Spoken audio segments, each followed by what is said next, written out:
Room কখনো reading করতে পারে না। Pool swimming, pool is swimming, pool swimming করতে পারে না। তাহলে কি এই পুল, সুইমিং, রিডিং রুম এগুলো কী হবে? জেরান্ড হবে, যেটা অযৌক্তিক। যে রেশনাল থিঙ্কিংগুলো যেগুলো যৌক্তিক ভাবনা বা যৌক্তিক, সেগুলো সব কি? ডগ বার্কিং করতে পারে, ম্যান লাফিং করতে পারে। তারপর দেখি ফিল্ড প্লেয়িং করতে পারে না। আবার দেখি ম্যান স্লিপিং করতে পারে, কিন্তু কি রুম স্লিপিং করতে পারে না। তাই রুম স্লিপিং করতে পারে না, এই স্লিপিং, এখানে ম্যান স্লিপিং, এই স্লিপিং জিরান্ড, এবং এই স্লিপিং হচ্ছে কি? পার্টিসিপল। যেটা যৌক্তিক সেটা পার্টিসিপল, যেটা যৌক্তিক বা রেশনাল থিঙ্কিং সেটা হবে কি? পার্টিসিপল। যেটা যৌক্তিক না বা ইররেশনাল থিঙ্কিং সেটা হবে কি? সেটা হবে জিরান্ড। এটা আমরা মনে রাখবো।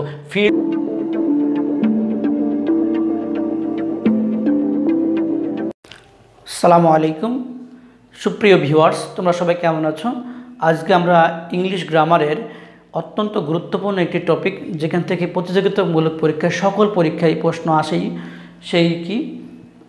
পার্টিসিপল এবং জিরান্ডের সকল সমস্যা একটি ক্লাসে সমাধান হবে ইনশাল্লাহ। সকালে যেটা জিরান্ড, বিকালে সেটা পার্টিসিপল হয়ে যায়, বিকালে যেটা পার্টিসিপল, সকালে সেটা জিরান্ড হয়ে যায়, মানে গুলিয়ে যায়। আজকে ইনশাল্লাহ এই ক্লাসে পরে কোনো কনফিউশন থাকবে না, তোমরা সবাই ক্লাসটি মনোযোগ সহকারে করবা। দেওয়া আছে বার্কিং ডগ, লাফিং man, reading room, swimming pool, playing field, sleeping man, sleeping room. দেখে মনে হচ্ছে সবগুলো পার্টিসিপল, কারণ প্রত্যেকটা নাউনের আগেই ভার্বের আইএনজি। প্রথমত বলছি যে না, ভার্বের সাথে আইএনজি থাকলে কি? জিরান্ডও হতে পারে, পার্টিসিপল হতে পারে। তো ভার্বের সাথে আইএনজি যদি নাউনের কাজ করে সেটা হবে জিরান্ড, এবং ভার্বের সাথে আইএনজি যদি অ্যাডজেক্টিভের কাজ করে সেটা হবে পার্টিসিপল। নাউনের আগে বসলেই বেশিরভাগ ক্ষেত্রে পার্টিসিপল হয়, কিন্তু আমরা দেখব ইরেশনাল এবং রেশনাল কিছু যৌক্তিক থিঙ্কিং। দেখো দেয়া আছে বার্কিং ডগ। আচ্ছা, যদি আমরা মিলাতে পারি ডগ ইজ বার্কিং, মিলে কিনা? অবশ্যই ডগ ইজ বার্কিং মেলানো যায়, ম্যান ইজ লাফিং মেলানো যায়, রুম ইজ রিডিং। আচ্ছা, রুম কি রিডিং হয়? না, রুম রিডিং করতে পারে না। তাহলে রুম কি রিড করতে পারে? এটা অযৌক্তিক, এটা হচ্ছে ইররেশনাল থিঙ্কিং, মানে অযৌক্তিক বিষয়। তাহলে অযৌক্তিক, এটা হবে কি? জিরান্ড। নাউনের আগে ভার্বের আইএনজি থাকলে বেশিরভাগ ক্ষেত্রে পার্টিসিপল হয়, কিন্তু কিছু কিছু ক্ষেত্রে কি হবে? সেটা জিরান্ড হবে। এটা আমাদের মাথায় রাখতে হবে। এইগুলো কি গুলিয়ে যায় সবাই। আজকে ক্লাসটা পরে ইনশাল্লাহ এই সমস্যার সমাধান হয়ে যাবে। রিডিং রুম কখনো রিডিং করতে পারে না। পুল ইজ সুইমিং, পুল সুইমিং করতে পারে না। তাহলে কি এই পুল, সুইমিং, রিডিং রুম এগুলো কি হবে? জিরান্ড হবে, যেটা অযৌক্তিক। যে রেশনাল থিঙ্কিংগুলো যেগুলো যৌক্তিক ভাবনা বা যৌক্তিক, সেগুলো সব কি? ডগ বার্কিং করতে পারে, ম্যান লাফিং করতে পারে। তারপর দেখি ফিল্ড প্লেয়িং করতে পারে না। আবার দেখি ম্যান স্লিপিং করতে পারে, কিন্তু কি রুম স্লিপিং করতে পারে না। তাই রুম স্লিপিং করতে পারে না, এই স্লিপিং, এখানে ম্যান স্লিপিং, এই স্লিপিং জিরান্ড, এবং এই স্লিপিং হচ্ছে কি? পার্টিসিপল। যেটা যৌক্তিক সেটা পার্টিসিপল, যেটা যৌক্তিক বা রেশনাল থিঙ্কিং সেটা হবে কি? পার্টিসিপল। যেটা যৌক্তিক না বা ইররেশনাল থিঙ্কিং সেটা হবে কি? সেটা হবে জিরান্ড। এটা আমরা মনে রাখবো। ফিল্ড, এই প্লেয়িংটা হচ্ছে কি? প্লেয়িং ফিল্ড, এটা হবে কি? এটা হবে অবশ্যই কি হবে? জিরান্ড হবে। প্লেয়িং ফিল্ড হতে পারে না, হতে পারে প্লেয়িং।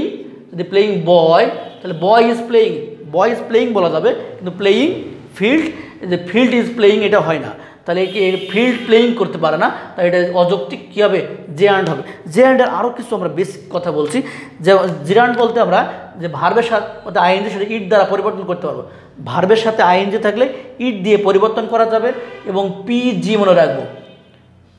পিতে কি? পজিটিভ, পিতে প্রিপোজিশনের পরে ভার্বের আইএনজি, সেটা জিরান্ড হবে। জিরান্ড আমাদের এন আছে, তার মানে কি? নাউন। জিরান্ড মূলত নাউনের কাজ করে, তাহলে ভার্বের সাথে আইএনজি নাউনের কাজ করে, সেটা জিরান্ড হবে। তাহলে কি বলছি?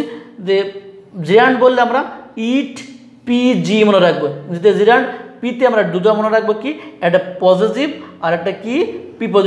প্রিপোজিশনের পরে ভার্বের আইএনজি সেটা হবে জিরান্ড, পজিটিভের পরে ভার্বের আইএনজি সেটা হবে জিরান্ড। এবং জিরান্ড ভার্বের আইএনজিকে ইট দ্বারা পরিবর্তন করা যাবে। তাহলে আমরা জিনিসগুলো দেখে নিই। যদি বলা হয় যে swimming, SWIMM, swimming is my hobby, এই সুইমিংয়ে যদি আবার ইট বসানো যায়, তাহলে কি শব্দটা মিলে কিনা? ইট ইজ মাই হবি, হ্যাঁ অবশ্যই মিলে। তাহলে এই সুইমিংটা কী হবে? জিরান্ড হবে। তাহলে জিরান্ড ভার্বের আইএনজিকে যদি ইট দ্বারা পরিবর্তন করা যায়, বাক্য মিলে যায়, তাহলে সে বাক্যটা কী হবে? সেটা হবে অবশ্যই কি? জিরান্ড হবে। আবার বলছিলাম যে জি ইট পি যেমন রাখবে, ইট দিয়ে হয়ে গেছে, পিটা কি পজিটিভ। যদি বলা হয় I like your singing, I like your singing, ইউরটা পজিটিভ, পজিটিভ পর ভার্বের আইএনজি, সেটা কি হবে জেরান্ড হবে। তাহলে পিতে বলছি পজিটিভ, পিতে বলছি প্রিপোজিশন, প্রিপোজিশনের পরে ভার্বের আইএনজি কি হবে, কি জেরান্ড হবে। আমরা এই উদাহরণটা দেখব যে আই অ্যাম নট থিঙ্কিং